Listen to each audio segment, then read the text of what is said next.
twin-born Outlander.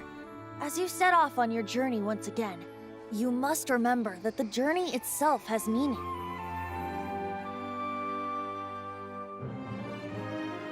Timeless stories of heroes from worlds not our own have been explored for generations. However, Genshin Impact is more than just your typical fictional universe. It is an experience that encompasses compelling action role-playing mechanics with an overwhelming attention to detail in its overall narrative. Hi, my name is Red Sky, and in this video we are going to open the archives and explore the theatrics and cinematics that detail Genshin Impact as one of the most beautiful and breathtaking free-to-play games on the market right now.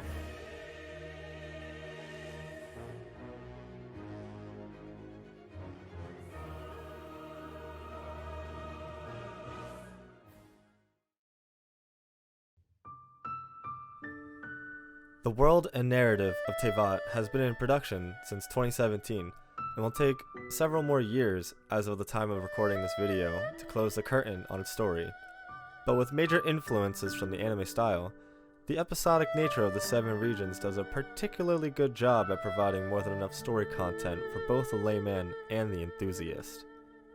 Being that this is the first video of its kind on this channel, I want to explain a little bit about the series before hopping into the main content analysis. So what do I mean when I say the theatrics of? Well, the Theatrics of series is the culmination of my knowledge in the fine arts as a way to dive in and appreciate the art form that we consume in the form of gaming. While traditional literature will always be a great point of reference for most, I choose to look into more modern modalities of storytelling to explore the same concepts. Each art piece has an inspiration, a story, and the way it gets told. I plan on looking at these games in an appreciative manner, for they are artwork that can be analyzed like any painting, show, or film. Gamers have a sort of unique connection to theater. The gamer is both the actor in the story and the audience consuming the media. So with that said, let's start by talking about the Big Six.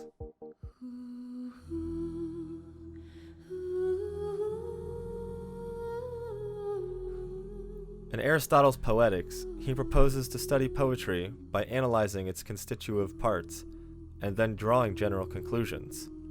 The portion of the Poetics that survives to this day mainly discusses tragedies and epics, but has been given life in a more contemporary way by creating a foundation on which to analyze key elements in any work. The primary 6 elements that Aristotle introduces are as follows. Spectacle, which is the visual impact or grandioseness of events. Character, the actors that move the plot forward by showing unique moralities and actions. Plot, these are the events in where the actor makes moral choices through action points. Diction, which is the usage of speech, poetic or non. Melody, or a score's integration with the rest of the work. And finally, thought, the philosophy behind the overall work, in smaller sections or throughout the entire work. Depending on your school of thought, you could say that either the plot or the characters are the most important aspect to one's work. Depending on who you ask about Genshin Impact, that statement is also true. And whether you enjoy the extensive lore building of the world, or are fascinated by the lives of Tevat's unique characters, the draw to the game is present within both of these mindsets. But with that said, let's set the scene by establishing the backbone of the work. The plot.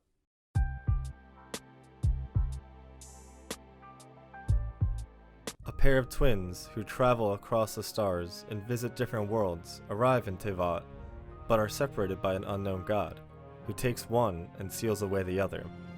This is the inciting incident of the story of our traveler, who awakens sometime after the encounter with the unknown god, and sets off on an adventurous epic to save their other sibling. Not much is known about the unknown god. All that we know is that this god is tired of mankind's arrogance and separates the 2 twins. The story of Genshin Impact is that of an epic. It follows the story of the traveler through a vast space and time to a completely new world. It involves feats that no ordinary human could pull off, involves supernatural powers, and follows a divine hero on their journey of the world. Epics typically have moral ideas represented within them, like themes of war and violence, distribution of wealth, love, etc. Popular examples of these epics range from Dante's Inferno to The Lord of the Rings for reference. Throughout your travels in Tevat, you come to know that there are 7 ruling archons, which each are represented by 7 different elements and nations respectively. These archons can channel their power directly from Celestia, and can bestow their power to mortals through visions.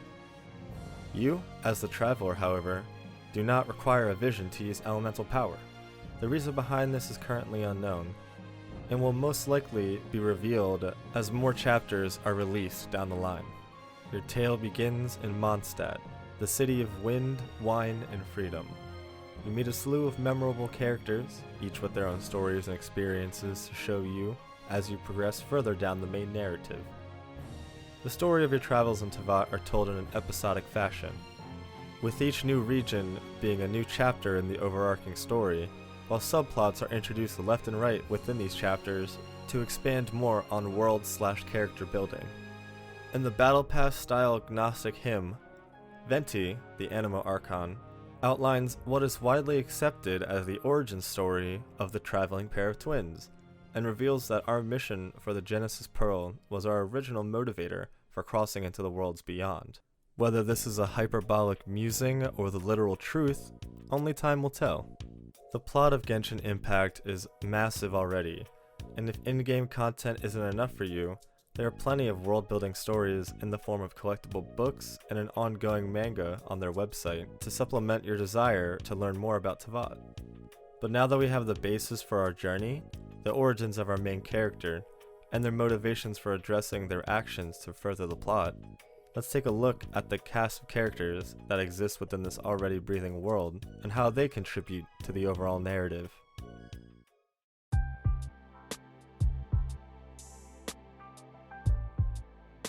The characters in Genshin Impact are some of the more standout characters I've seen in a visual medium to date. On top of their lionized designs and touching character arcs, they can also be implemented directly into your party, though through a gacha system known as wishes, or through unlocking certain ones within the game. Each person hails from a specific region, has a unique mindset/personality, and moveset that makes them stand out from one another. No 2 characters, as of the time of making this video, have similar personalities or skill sets that would otherwise not make them stand out. Looking at these characters through the lens of theatrical elements, we look to the action that these characters provide for the overall plot rather than their depiction of human personalities. A good character will enhance the plot, while a bad character at best will influence another character to move the plot forward based on their personality.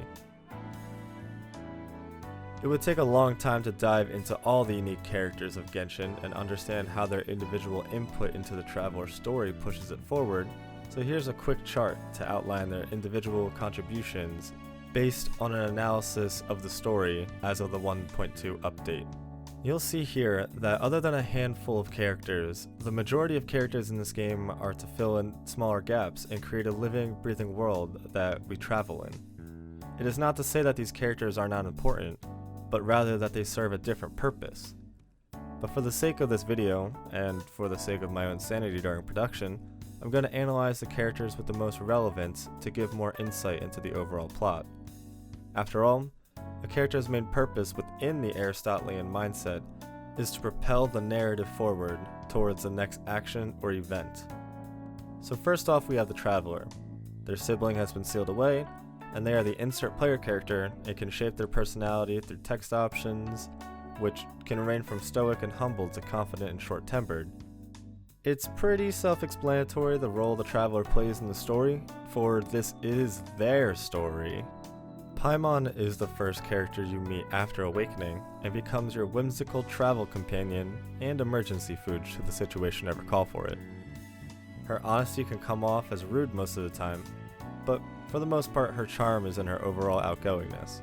Since Paimon is technically supposed to represent the questioning voice in the back of the player's head, as well as be the initial lore guide, she has pretty big significance throughout the story. Certain things Paimon says to a character, in place of speaking for you, pushes you into a way of thinking that moves the player towards the next event. Paimon gives plenty of helpful tips that will always stay with you because of your travels together, that she has become ingrown in the story itself. Almost like you and Paimon are the main characters together, where you provide the action and she provides the dialogue.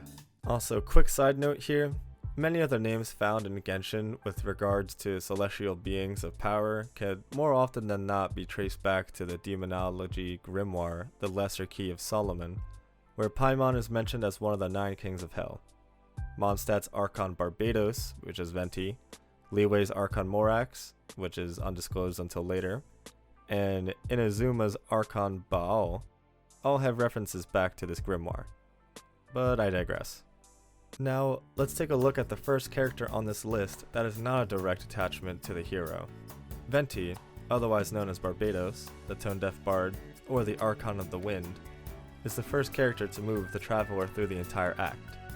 We meet Venti at the beginning of the game talking to the dragon Dvalin, who we learn is under the spell of the Abyss Order, which is a group we find out later in this chapter that your sibling is controlling, for reasons not yet specified, and that with his power of controlling the winds, we are to help save Mondstadt from Dvalin's destruction, all while freeing the dragon from the Abyss Order's spell. There's a lot to digest there, but the real reason Venti is mentioned here is because of his status as Archon, and for the setup of one of the game's main villains, the Fatui. Now, the 7 Archons have what is called a Gnosis. This is a piece that allows them to channel celestial energy and grant ordinary mortals the power of the elements through visions. We learn this from Venti at the end of the prologue chapter. Throughout the prologue act, you hear rumblings and gather sneaking suspicions that the Fatui are up to no good in Mondstadt, but it is not until you meet La Signora that the assumption becomes a reality. La Signora is a Fatui Harbinger, one of the strongest and highest ranking members of the Fatui, and are also all wealthy and powerful members of Shneznayan society, Shneznaya being the region the Fatui hail from. She is also, other than the unknown god at the start of the game, the primary evil that we come to encounter during our travels throughout the game. Her overwhelming power over Venti at the cumulative point in the first act shows us just how strong the Fatui actually are, and establishes our subplot directly in line with our main goal. Why are the Fatui stealing Gnosises? If our goal is to ascend the Celestia and save our sibling, the 7 are surely the ones to look for and help with that regard, meaning that people stealing the Gnosises from the Archons is in direct opposition to the Traveler's goals. Although more of a literature element, our fight against the Fatui Harbingers and La Signora becomes our second type of conflict found within the first act, which is the conflict with others. Our other conflict is with the supernatural being the unknown god from the start of the game. But once again, I digress. These characters and their relevance to the Archons have significant plot relevance during their regional arcs, and will probably be of super significance to the Traveler in the overall story later down the line.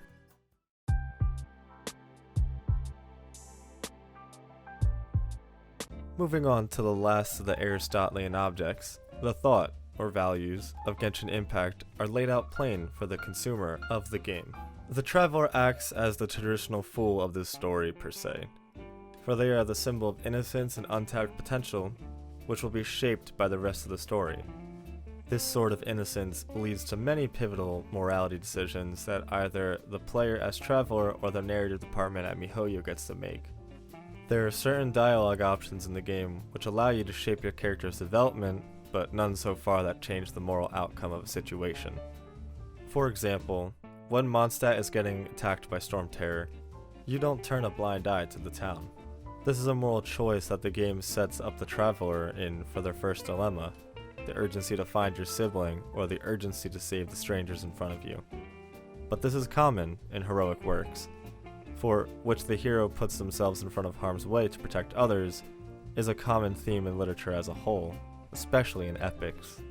In the last section, we talked quite a bit about the characters and their relation to the plot at large, and for each character has a heightened aspect of humanity within them, which allows them to showcase their various thoughts and views on the world around them, making them perfect vehicles for showcasing morality through character narratives. The value from the Storm Terror example is simply help those who are in need, which remains a key value of the Traveler throughout their entire journey. In Homer's Odyssey, Odysseus represents the values of Greek culture, and these values are represented in this epic have been the foundation of many values in modern epic works, such as loyalty to a hero's people, the courage to face fearful or difficult problems, and the persistence to never give up. While not explicitly mentioned in Genshin, these values are nuanced throughout various side stories and actions that the traveler takes in different parts of the narrative.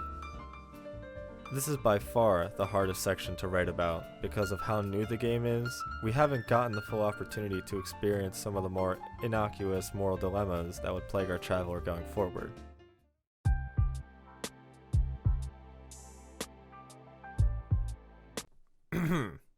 Diction, by which I mean, as has been already said, the expression of the meaning in words, and its essence is the same both in verse and prose.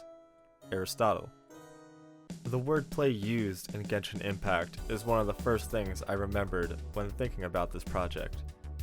While there are plenty of moments that the wordplay enhances the cinematic values of the scene, there are also times where clever rhyme schemes are implemented to change the tone of the story. For example, we have Venti's ballad in The Boy in the Whirlwind, which delivers a beautiful couplet of AAVB rhyme scheme in verse. In old Mondstadt transpired the story to be told, where a tyrant ruled. I met a boy not that old. The lyre he played, and for a song he sought. But storm walls blocked blue sky, he was sincerely distraught. This music not only adds to the development of the mystical bard that is Venti of Mondstadt, but it also furthers our understanding of the events that have shaped the world before the traveler stepped into it. This sort of poetic verse is used all the time in order to establish the world that has been built around the main story. Venti's ballads are what I would presume to be akin to heroic couplets, coined by English poet Geoffrey Chaucer. Heroic couplets are always rhymed, placed in a heroic setting, and are usually in iambic pentameter. Although Venti's poetics in The Boy in the Whirlwind are not rhymed in iambic pentameter, they follow closely with the idea of heroics from Venti's point of view as a young sprite with the young boy. An example of a popular heroic couplet would be from Virgil's The Aeneid. Soon had their host in bloody battle joined, but westward to the sea the sun declined. Entrenched before the town both armies lie, while night with sable wings involves the sky. As translated by John Dryden. As Paimon says, as we all know, poetry and language flow like the wind. And as for the narrative at large, it is akin to scriptwriting for any movie or TV show, and follows the episodic nature of dialogue that would come with. Normal conversations take place between the traveler and the characters they come across, and reflect the cultural patterns of speech depending on which nation you are presently talking in, / the character you're talking with. But as we move past what is dictated throughout the various regions in Teyvat, we look to the next element that has a pretty important role in almost any production.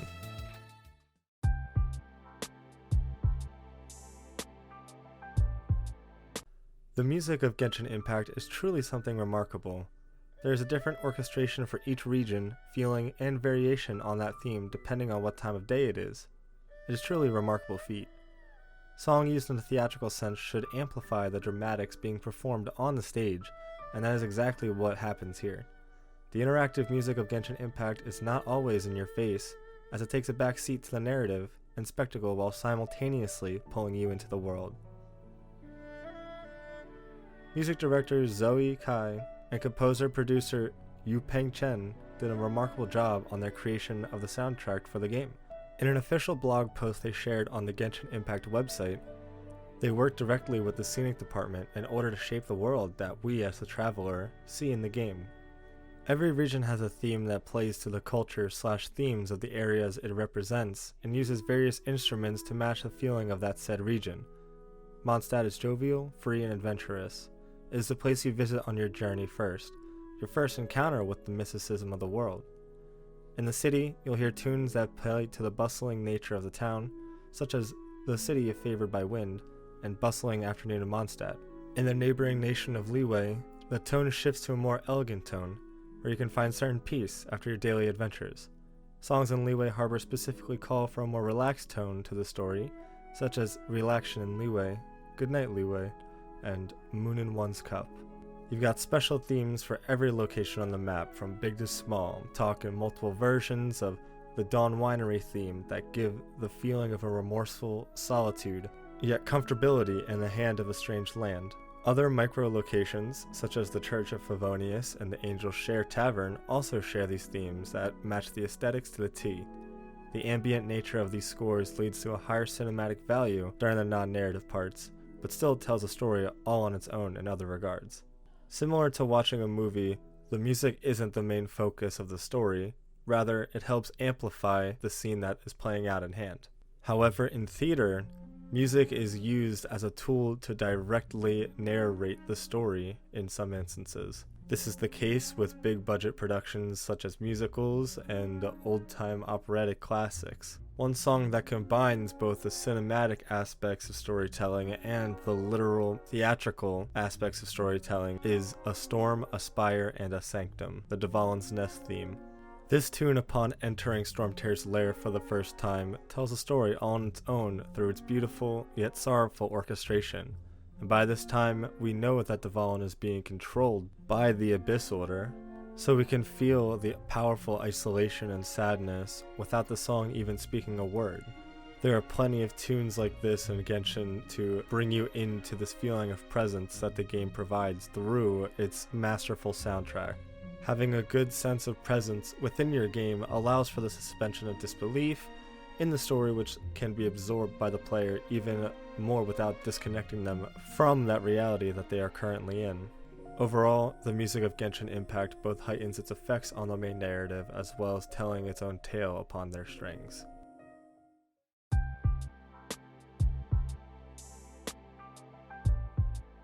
The final element in the Big Six, and the final element we'll be touching upon in this video, is spectacle. The spectacle of a play has to do with its production. The way a film is shot, a stage is set, lit, or clothed, is all part of the visual aspects of the production. The set piece of Genshin Impact is massive, as the literal world is your stage in this adventure. It is hard to break away from the immersive exploration to continue story feats half of the time. Needless to say, the production of Genshin is insane. The attention to detail in the regions of the world, the way the cutscenes are shot and animated, even the style, the anime style, are all parts of the production. It was hard to save this one for last, being that the presentation of Genshin was one of the main draws for most people, myself included, to become invested in this fantasy world, but I digress yet again. The set pieces in Genshin are insane. Every part of the world that you see you can travel to, and if you can't travel there, it will tell you. But just check out the level design that makes for some pretty good picturesque moments. The cutscenes in this game are shot in a way that encompasses some of the most classic shot angles in film. From the establishing landscape shots of activating statues of the Seven, to the close-ups of certain characters' ultimate elemental burst abilities, the camera work is next to none for a game this magnitude. Even with the newest update, the Chalk Prince and the Dragon, we see the set piece of Dragonspine as this cold, isolated landscape that, while entirely an area of Mondstadt, gives off a completely different feeling due to the dramatic change in scenery, musicality, monster types, and game mechanics. There's this emphasis on the sheer cold effect, which on the surface looks more just like a game mechanic, but plays into the aesthetics and the presentation of the new region at large. In conclusion, the simple aesthetic found within the world of Genshin Impact has reignited my passion for storytelling once again. The potential this game has for growth on top of its already bombastic start in the virtual marketplace is truly awe-inspiring. The dedication and passion poured into this project has already shown results in many communities around the internet, and has taken the virtual photography scene by storm. For as lost in the world of Teyvat as I get sometimes, it's nice to take a step back and appreciate the beauty that games bring into the world. Genshin is not shy about the simplistic beauty it brings to the table. The deep lore and multiple avenues of storytelling help keep the player invested while exploring the vast and expansive landscapes. The memorable cast of characters from their design to personality help keeps the world alive, and your travels exciting. The adaptive ambient music works in perfect cohesion with the game's mechanics to provide an apt sense of presence and emotion through any action. It all just works. And to put it simply, it's all just beautiful. Beauty of style and harmony and grace and good rhythm depend on simplicity. Plato, The Republic.